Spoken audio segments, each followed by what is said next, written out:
thought I had the perfect marriage, a decade of shared sunrises and whispered I love yous. Then, one phone call revealed my husband's darkest secret, a secret he planned to bury with me. The scent of brewing coffee and Mark's cologne was the official smell of my mornings. It was the smell of safety, of a decade of shared sunrises and whispered I love yous before the world had a chance to intrude.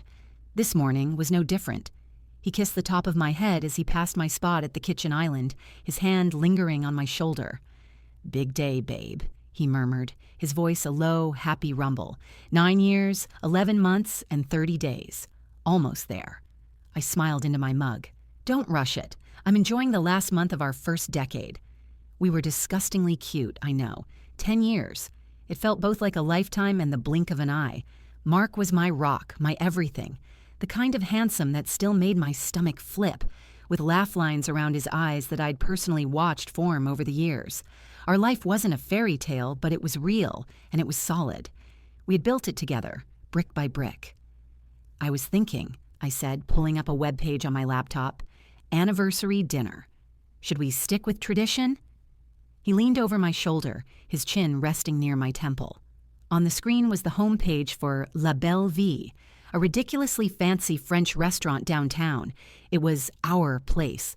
The place he'd proposed, where we'd celebrated every major milestone since. The food was divine, the ambiance was intimate, but more than that, it was steeped in our history. "Is that even a question?" He laughed. "Of course we're going to La Belle Vie. I'll make the reservation for the 28th. Our usual table?" "The corner booth by the window," I confirmed, feeling a warm glow spread through my chest. The predictability was comforting. It was our ritual. He squeezed my shoulder one last time. "Perfect. I've got to run. I have that early meeting with the investors. Don't work too hard today. I'll see you tonight. I love you." "I love you more," I called after him as he grabbed his briefcase and headed out the door.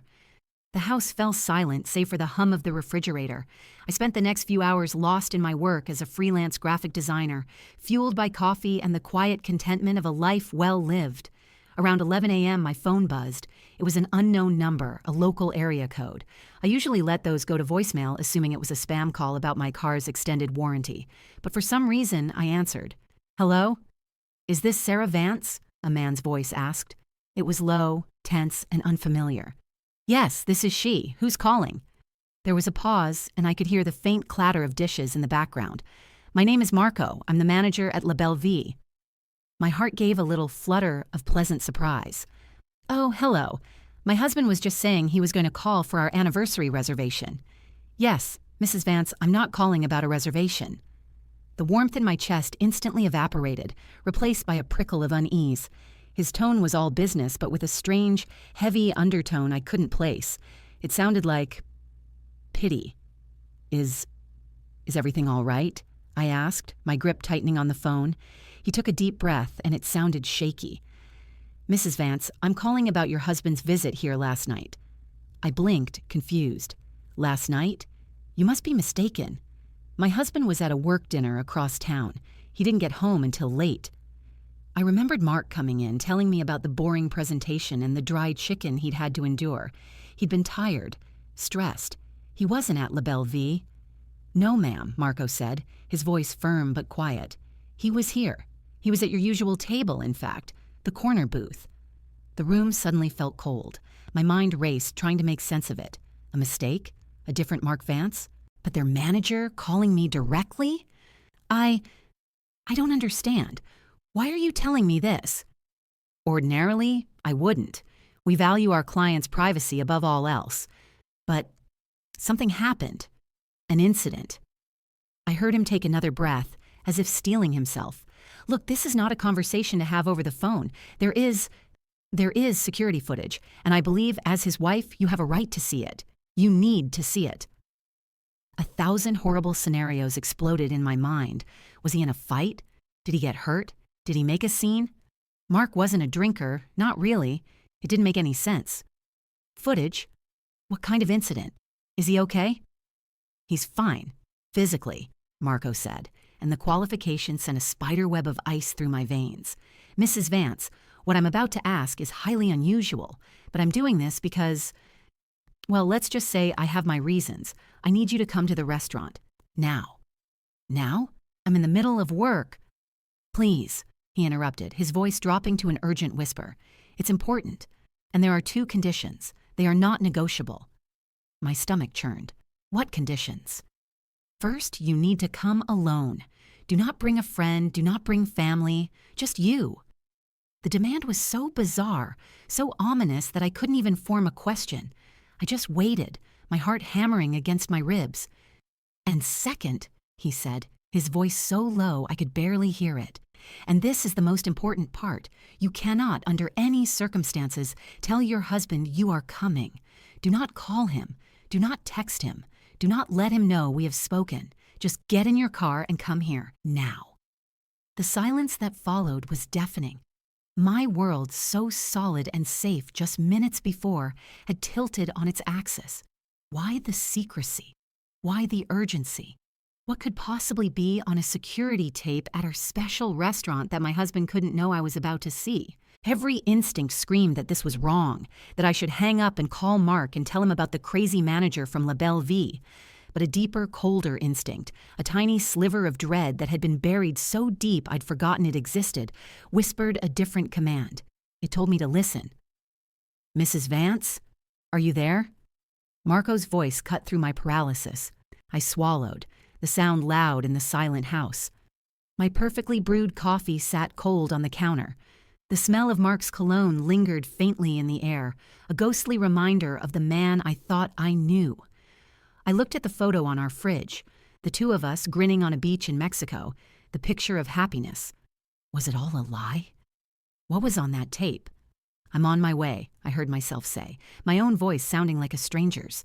I hung up the phone, my hand trembling so badly I almost dropped it. I walked to the front door like a robot, grabbing my keys and purse. I didn't know what I was driving toward. I didn't know if I was about to uncover a misunderstanding or drive a stake through the heart of my entire life. All I knew was that I had to see. 20 minutes later, I was pulling up to the ornate ivy-covered entrance of La Belle Vie. The place that held our happiest memories now looked like the entrance to a courtroom where my life was on trial. My stomach was a knot of pure acid. I took one last shaky breath, pushed open the heavy oak door, and stepped inside. The lunchtime bustle was in full swing, but I didn't see any of it. My eyes locked immediately on a man in a sharp suit standing near the host stand. He had a grim, weary look on his face. Marco.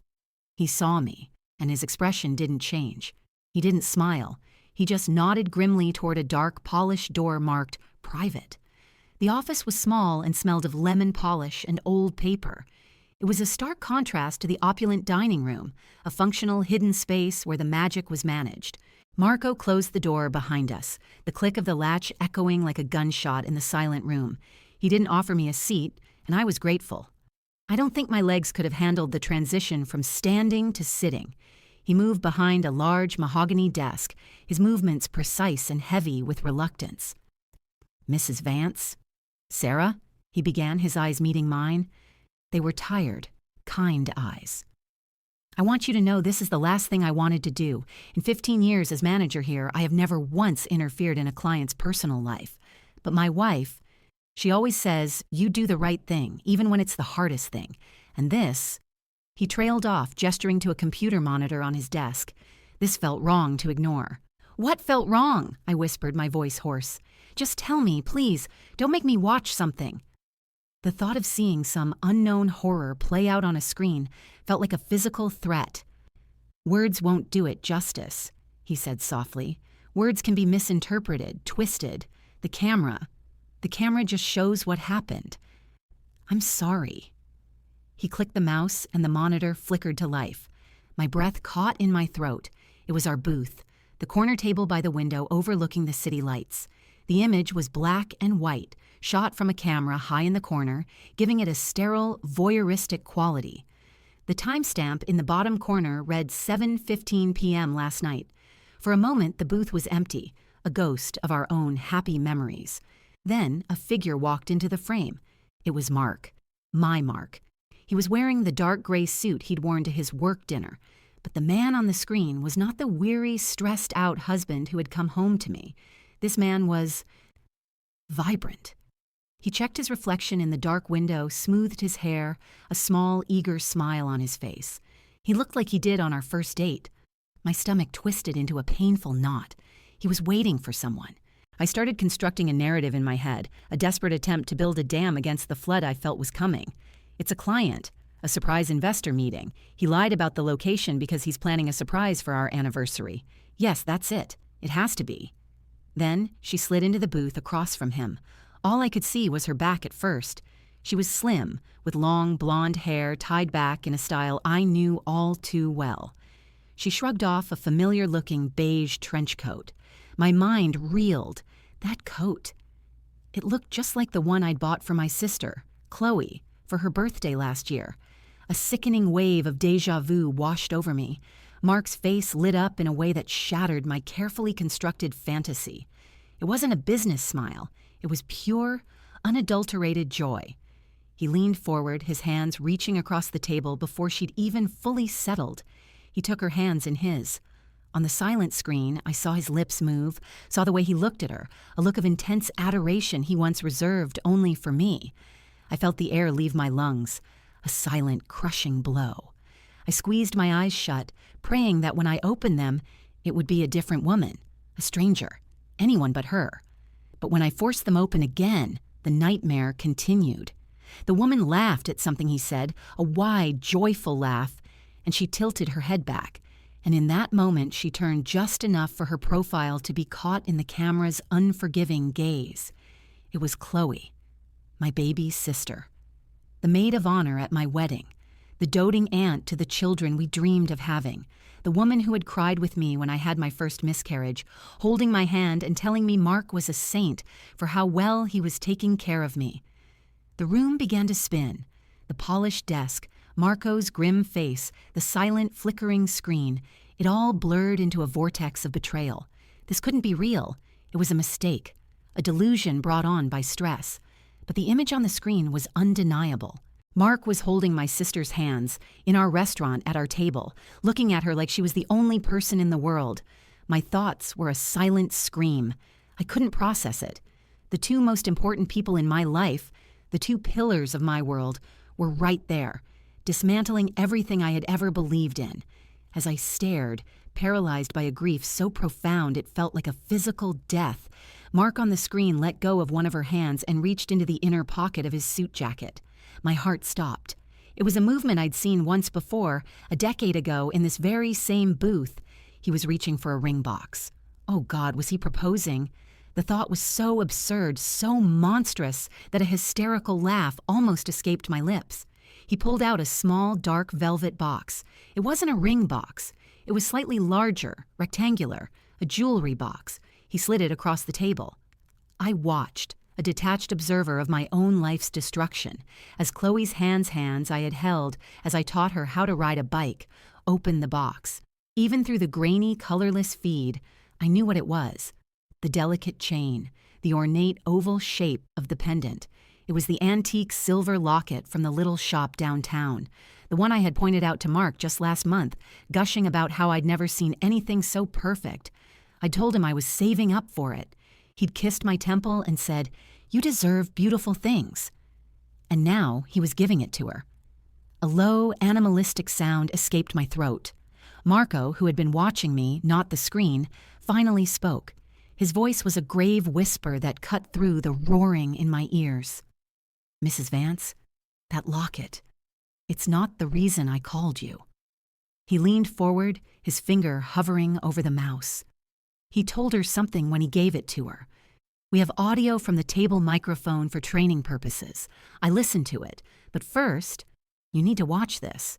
He clicked the mouse to resume the playback, and as Chloe beamed, holding the locket up to her neck, Mark leaned across the table and kissed her. It wasn't a peck. It was a deep, passionate kiss, filled with a longing that stole the very breath from my body. They broke apart, and Chloe's expression changed. Her smile vanished, replaced by a look of concern. She put her hand on her stomach. My mind fractured. Her hand on her stomach. The look of concern. The kiss. The locket. The fragments swirled in a nauseating kaleidoscope of betrayal. Every instinct was screaming at me to run, to smash the monitor, to erase the image from my brain. But I was frozen, pinned to the spot by a horror so absolute it had become its own kind of gravity. I couldn't look away. I had to know the full extent of the ruin. On the screen, my husband's face mirrored my sister's concern. He reached out, his hand gently covering hers where it rested on her stomach. His lips moved, his expression a mixture of anxiety and something else. Tenderness. He was trying to soothe her. Chloe shook her head, her blonde ponytail swishing. She said something that made Mark's shoulders slump. They looked like a couple discussing a serious problem, a shared burden.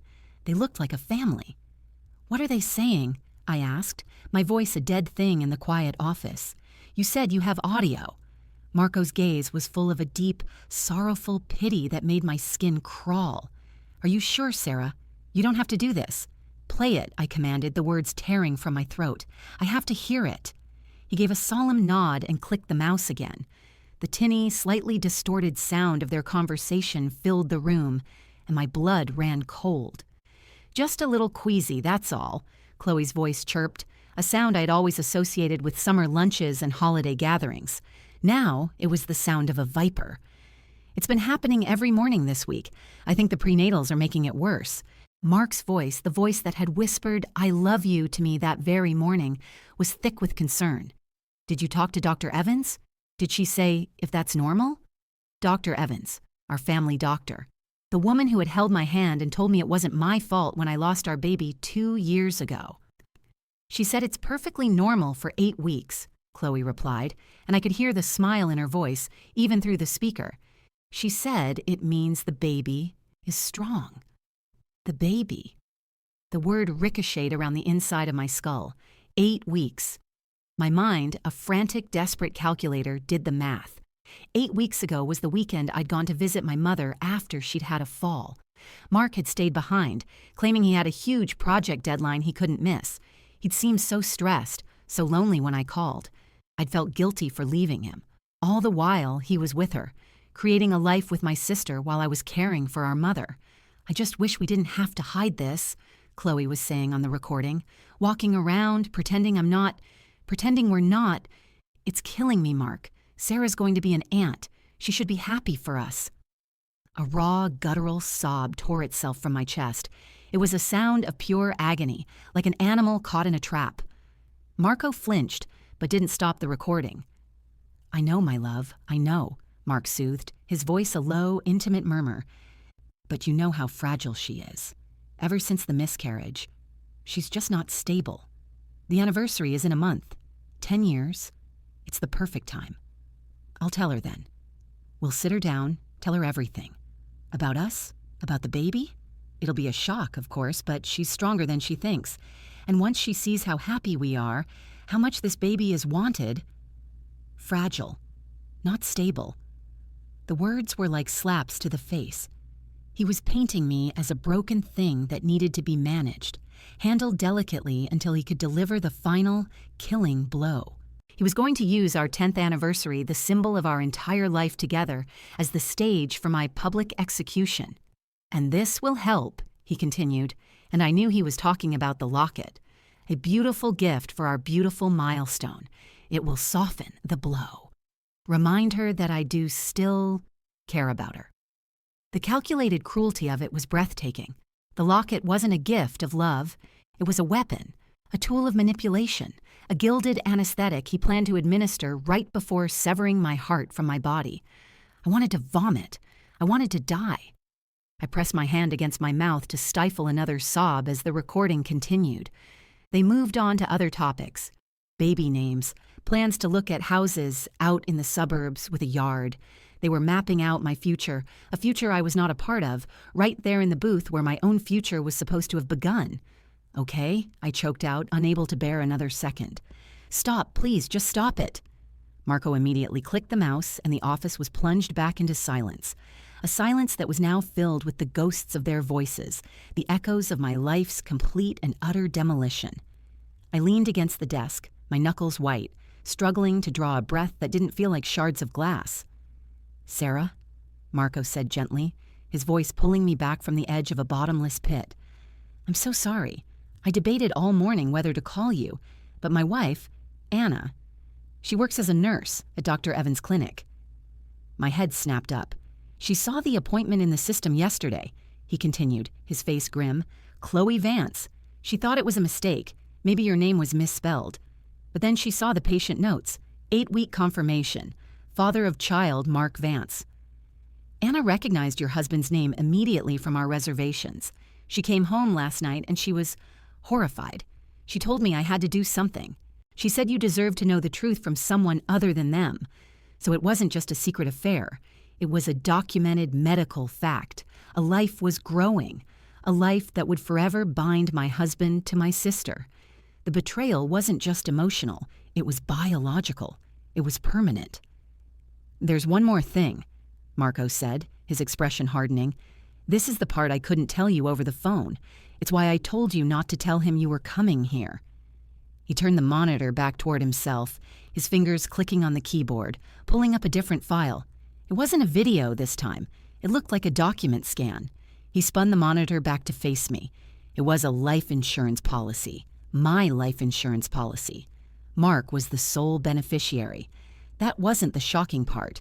It was standard for married couples. What was shocking was the date at the top of the page. It was an amendment, an update to the policy, increasing the payout amount significantly.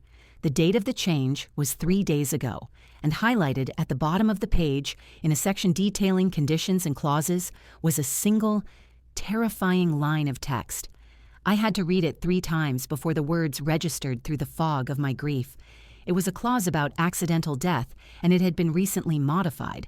There was an addendum, signed by Mark, that specified a massive additional payout if my death was the result of a catastrophic vehicular failure.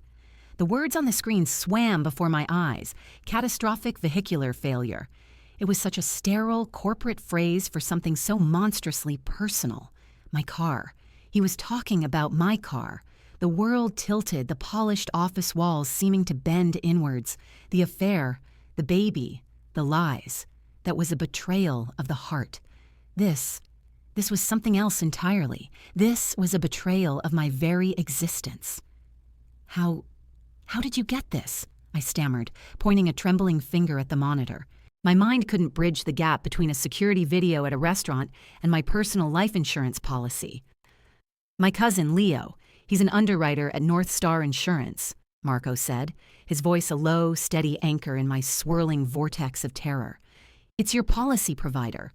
Anna was so disturbed by the pregnancy news, she had this horrible feeling. She mentioned it to Leo last night, just in passing. She asked him if there was any way a person could check on a spouse's recent financial activity without them knowing.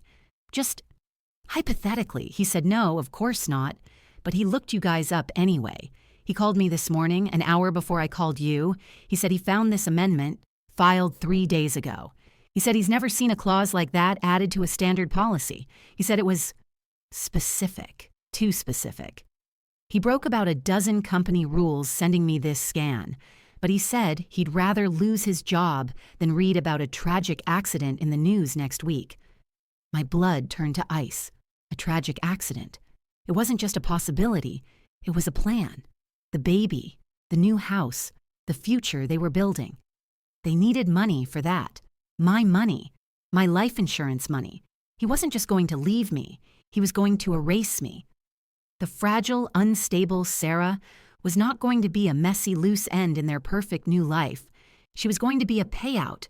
I stumbled back, my legs finally giving way, and collapsed into the chair I'd refused earlier.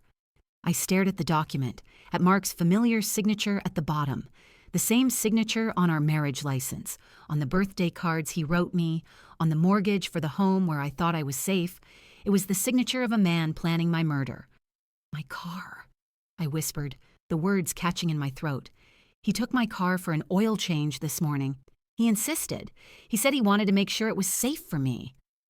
The bitter irony was a physical blow. He'd kissed my head, told me he loved me, and then walked out the door to rig my car to kill me. The kindness was the most chilling part. It was all a performance. Every smile, every touch, every shared sunrise for God knows how long had been a lie. "Sarah, you cannot go home," Marco said, his voice sharp and urgent, cutting through my shock. "You cannot get in that car. You need to call the police, right now. Use my phone." He pushed the landline on his desk toward me, but my hand wouldn't move. My mind was racing, trying to outrun the horror. The police!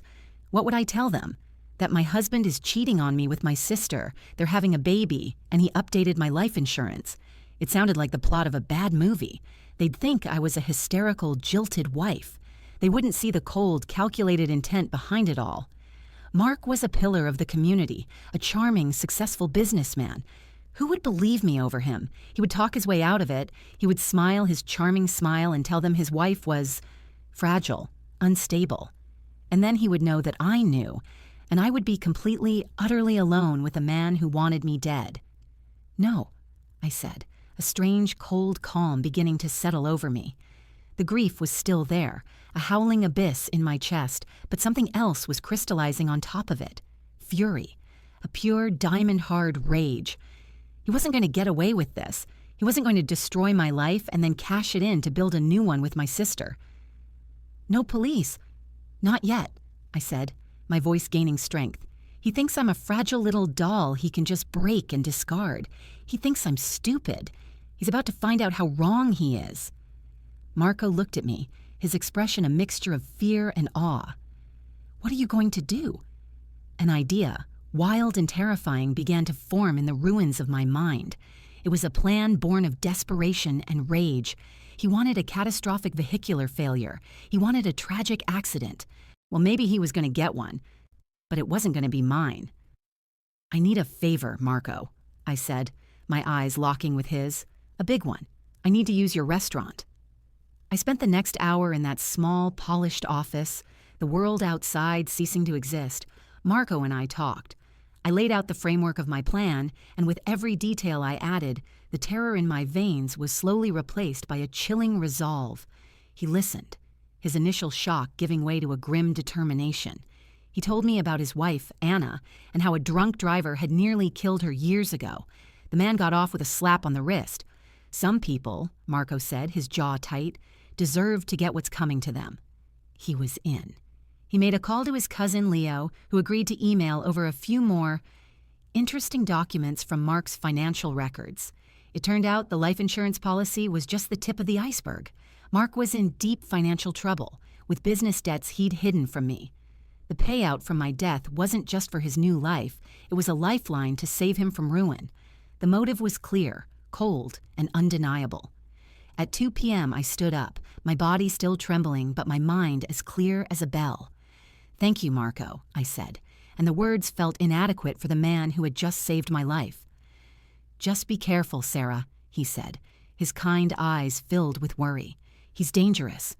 "I know," I replied, "but he still thinks I'm the woman who makes him coffee every morning.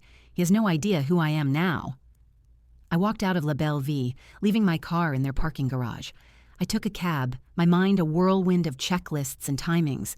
I made 2 stops. The first was at a small, slightly grimy electronics store in a strip mall, the kind that sold prepaid burner phones and spy gadgets.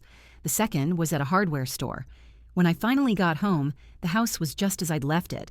The cold mug of coffee was still on the counter. The photo of me and Mark was still smiling on the fridge. It felt like a stage set for a life that no longer existed. My car was in the driveway, gleaming from the car wash he'd clearly treated it to after the oil change. The loving husband. I went to my closet and pulled out the dress, the one he loved, a deep emerald green silk that clung to every curve, the dress I was planning to wear for our anniversary dinner, our last anniversary dinner. I laid it on the bed and began to get ready. I did my hair, I did my makeup. I looked at my reflection in the mirror and I saw a stranger. Her eyes were hard, her jaw was set. She was a woman preparing for war. At 6:30 p.m., my phone rang. It was Mark. "Hey, babe." His voice was warm, cheerful, completely normal. "Just leaving the office. I was thinking, we haven't had a date night in forever. What do you say we go to La Belle Vie tonight? My treat." My heart hammered against my ribs. It was happening. Tonight. He was accelerating the timeline. The casual suggestion, the choice of our place, it was all part of his sick, twisted play. I don't know, Mark, I said, pitching my voice to sound tired, hesitant, fragile. I've had a really long day. Oh, come on, he wheedled. It'll be fun. We can have a drink, celebrate a little early. I'll even drive. Just be ready in an hour. Okay, I sighed, playing my part. Okay, fine. I'll see you soon. I hung up and took a deep, shuddering breath. I walked over to my jewelry box and pulled out the delicate silver chain I'd purchased at the hardware store, identical in weight and length to the one I'd seen Chloe holding. Then, from the bag from the electronics store, I took out the tiny device I'd bought. It was a GPS tracker, no bigger than a thumbnail, with a powerful magnetic backing. I carefully, meticulously attached it to the clasp of the cheap necklace, nestling it where it would be hidden by my hair. Then I fastened it around my neck. He wanted to give me a beautiful gift to soften the blow. I was going to return the favor. I was going to give him a gift he would never forget. The moment Mark walked through the door, my entire body went rigid. He smiled, a dazzling, easy smile that didn't reach his eyes. "Wow," he said, his gaze sweeping over me in the emerald dress. "You look absolutely stunning. See? Aren't you glad I talked you into this?" He leaned in to kiss me, and it took every ounce of my willpower not to recoil from the touch of his lips. They felt like ice. "You clean up pretty good yourself," I replied, my voice a little too bright. I forced a smile, the muscles in my face feeling stiff and foreign. "Let's go, my love. Our table is waiting," he said, jingling his car keys. Not my car keys. His, of course. He needed to be in control. The drive to La Belle Vie was a masterclass in his deception. He held my hand, his thumb stroking my knuckles. He pointed out the spot where we had our first date. He talked about our future, about a trip to Italy we'd always dreamed of. He was playing the part of the perfect doting husband, and he was brilliant at it. All the while, the tiny GPS tracker on the necklace I wore was silently broadcasting our location to a prepaid phone sitting in Marco's office. We arrived at the restaurant, and the valet took Mark's car. As we walked toward the entrance, I saw Marco standing at the host stand. He met my eyes for a fraction of a second, a barely perceptible nod passing between us. It was all I needed. The stage was set. We were led to our booth, our sacred space. Sitting there, across from the man who was actively plotting my demise, felt surreal. He ordered a bottle of our favorite champagne, the one we'd had on our wedding night. The cruelty was endless. "To us," he said, raising his glass. "To the next 10 years. May they be even better than the last." I clinked my glass against his, the sound echoing the hollow feeling in my chest. "To us," I repeated, looking him straight in the eye. Dinner was a blur of polite conversation and feigned affection. I picked at my food, my stomach in knots, while he ate with a healthy appetite. He was so close to his prize. Halfway through the main course, he reached into his jacket pocket. My heart stopped. It was time. He pulled out the small velvet box, the same one I'd seen on the video feed. "Happy anniversary, a little early," he said, his voice soft and intimate. He slid it across the table. My hands trembled as I opened it. There it was, the antique silver locket. My locket. It was even more beautiful in person. I looked up at him, my eyes wide, and I let a single genuine tear of rage and sorrow trail down my cheek. He mistook it for gratitude.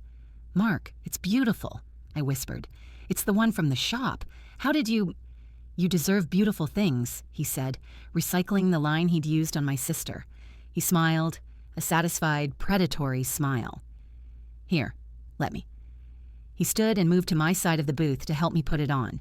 His fingers brushed against the back of my neck. I felt a slight tug as he unclasped the cheap necklace I was wearing, the one with the tracker. As he fumbled with the clasp of the real locket, I palmed the tracker necklace and slipped it discreetly into his suit jacket pocket, the pocket he'd just taken the box from. It was a move we'd practiced in my head 100 times, and it was over in a second. He fastened the silver locket around my neck, the cold metal a stark contrast to my burning skin. "It looks perfect on you," he murmured, kissing my temple before returning to his seat. The plan was in motion. Phase 1 was complete. I excused myself to the restroom, my legs shaking. I splashed cold water on my face and stared at my reflection. The woman in the mirror was wearing a beautiful locket, a gift from her loving husband. She was also a dead woman, walking. I took a deep breath. texted a single word, "Done," to the burner phone, and walked back out. We finished dinner, the tension mounting with every passing second. When the bill came, Mark paid, and we walked out into the cool night air. The valet pulled his sleek, dark sedan around. "My car's still here from my meeting this afternoon," I said, feigning a moment of confusion. "Maybe I should just drive my Nonsense," he cut me off a little too quickly. "I'll bring you back for it tomorrow. Let me take care of you tonight." He opened the passenger door for me, the perfect gentleman. I slid in, my heart pounding a frantic rhythm against my ribs. As we pulled out of the parking garage, I saw a police car parked inconspicuously across the street. My breath hitched. Phase 2. Mark was quiet on the drive, a focused, tense energy radiating from him that hadn't been there before. We were on the winding, poorly lit road that led up to our secluded neighborhood on the hill. It was the perfect spot for a tragic accident. No witnesses, a sharp hairpin turn with a steep drop-off. As we approached the turn, he glanced at me. "You know, Sarah," he began, his voice strangely calm, "I will always love you." It was his goodbye. And then it happened. He wrenched the steering wheel hard to the right, but instead of the car lurching toward the cliff edge, there was a deafening screech of metal on metal. The car didn't swerve. The brakes locked, the steering seized, and the engine died with a final, choked gasp. We skidded to a halt in the middle of the road, smoke pouring from under the hood.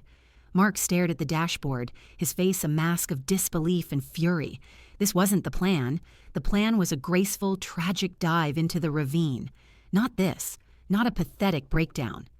Before he could process what had happened, flashing blue and red lights filled the rearview mirror and sirens wailed to life, shattering the night silence.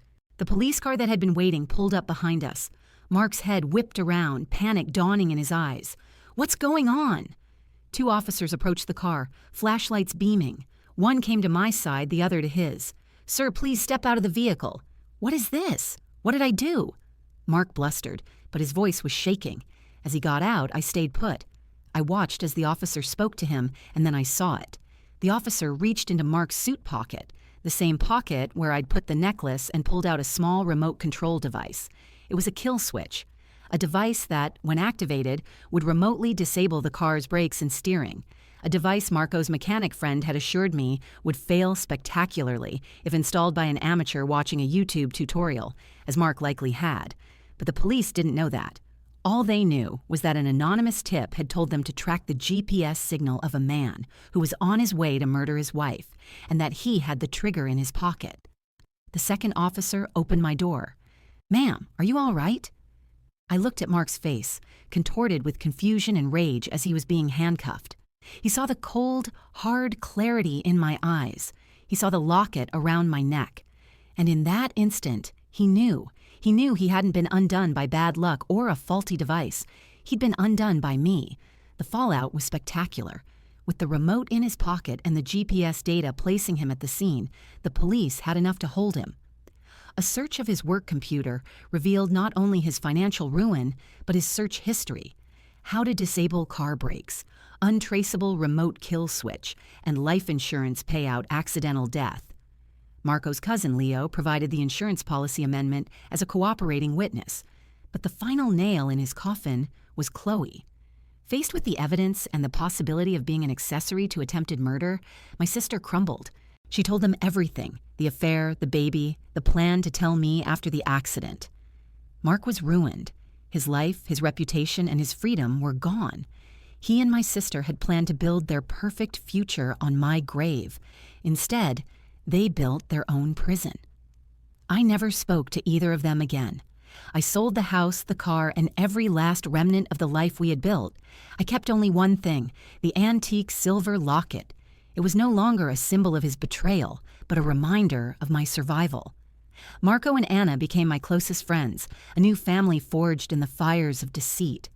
I used the money from the sale of my old life to start over, somewhere new, somewhere quiet. Sometimes, when I'm sitting on my porch, watching a new sunrise all by myself, I touch the cool metal of the locket at my neck. He thought it would be the perfect gift to soften the blow, and in a way, he was right.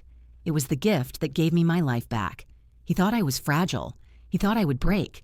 But he forgot that sometimes, when you try to break something, all you do is make it sharper.